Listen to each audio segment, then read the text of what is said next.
We've already made good progress, but there of course remains much more to do.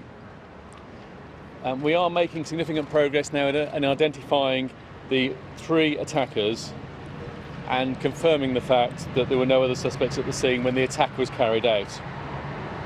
Work is ongoing to understand more about them, about their connections, and about whether they were assisted or supported by anyone else.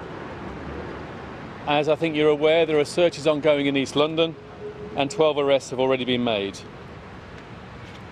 There is clearly more to do, and we will work relentlessly to get to the facts. We have established that the van used during the attack was a white Renault van that was recently hired by one of the attackers. As our understanding grows, we now understand that the van at London Bridge started the attack at 21:58 hours yesterday as it went from north to south on the river, with members of the public calling police a few minutes later. The van mounted the pavement and collided with pedestrians before being abandoned, where attackers were armed with knives, continued into the Borough Market area, stabbing numerous people. The attackers were then confronted by the firearms officers, and I can confirm that 8 police firearms officers discharged their weapons.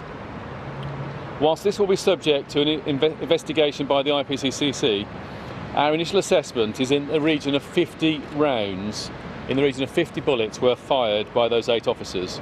The 3 attackers were shot dead. The situation these officers were confronted with was critical. A matter of life and death.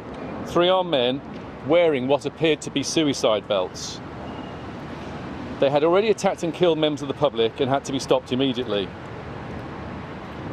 Indeed, I'm not surprised that when faced with what they must have feared were 3 suicide bombers, the firearms officers fired an unprecedented number of rounds to be completely confident that they had neutralised the threat that those men posed. I'm humbled by the bravery of an officer who will rush towards a potential suicide bomber thinking only of protecting others. As the officers confronted the terrorist, a member of the public also suffered a gunshot wound. Although the injuries are not critical in nature, they are in hospital receiving medical attention, and we will of course keep you updated on that. 7 people have been killed in addition to the 3 attackers. Work to inform the next of kin of the victims is ongoing, and this may take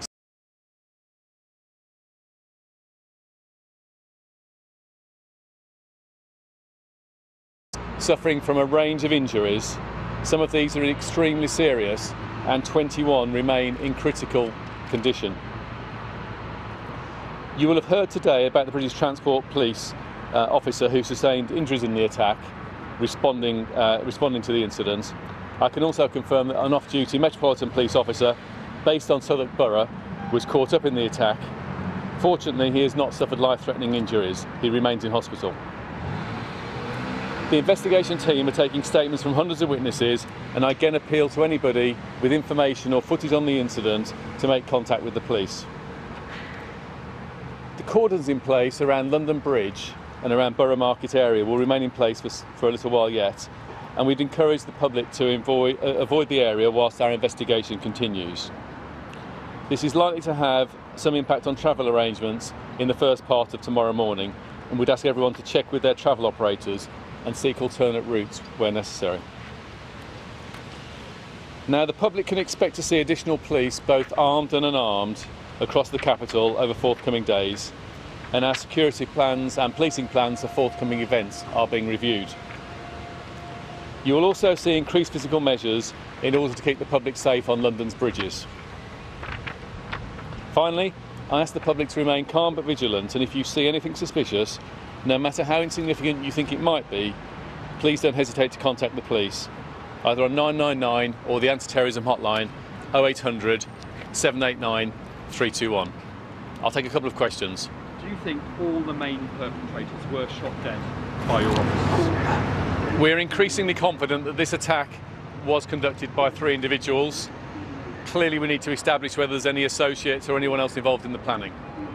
Is anything that you've got suggest that the men were known to police or the security services before the incident? I want to finish the work on confirming the identity of those involved before I give further details in respect of that. What was the military involvement, if any, in the operation last night? So we have a routine plans for a terrorist incident to immediately summon specialist support from the military to be available where necessary. This incident was resolved though by police officers as the first responders. So the military arrived after it had been dealt with, or they didn't arrive? The military weren't involved in the resolution of this incident. Thank you all very much.